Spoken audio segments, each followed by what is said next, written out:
Good evening everyone. So I am Ordelawin Velaro from Batch 4.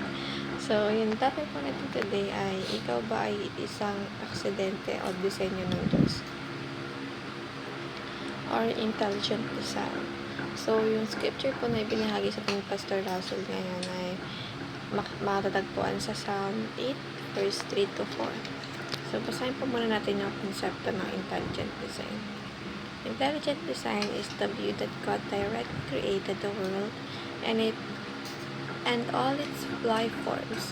It stands in contrast to the belief that life developed purely by random evolutionary processes. Scripture reveals that creation is intentional, purposeful, and display God's wisdom and power. The complexity and beauty of life point to a divine creator, not chance, but choice. So, dito po, ini-emphasize po ni Pastor Russell na lahat po ng bagay na nakikita natin sa mundo ay hindi lang basta-basta nagawa o parang lumitaw lang ng isang iglap.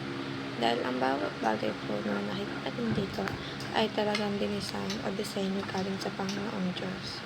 Kaya naman napakasagrado ng lahat ng mga bagay na nakikita ng mga mata natin dahil ito po ay galing sa Panginoon at ito po ay galing sa kanyang pag-iisip at pag-disenyo ng mga bagay. Kaya ang lahat po ng bagay na mula sa Panginoon ay pinapahalagahan niya. So dapat tayo bilang tao ay pinapahalagahan natin ito. At of course, binibigyan natin ng importansya ng sa ganun mas lumago at hindi masira. For example po, yung forest natin na dapat hindi natin sinisira o pinuputol yung mga puno.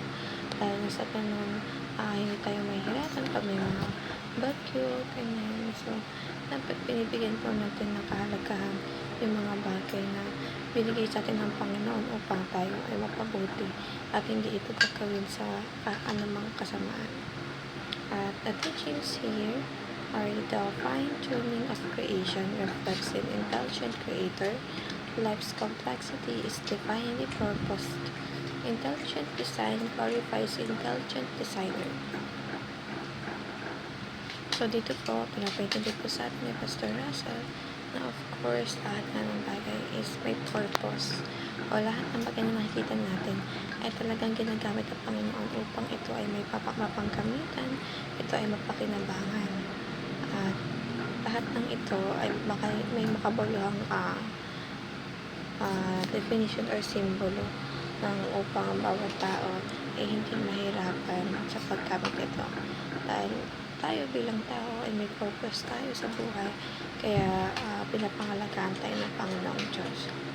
At ang application dito ay always go back to your Creator. Believe that God created you for a purpose and cultivate your God-given design for God's glory.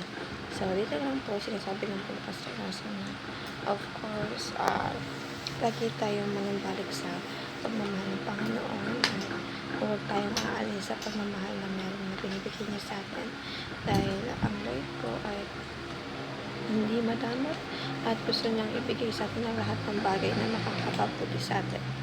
So, that's all for everyone. Thank you for listening and have a great Saturday for tomorrow. Bye.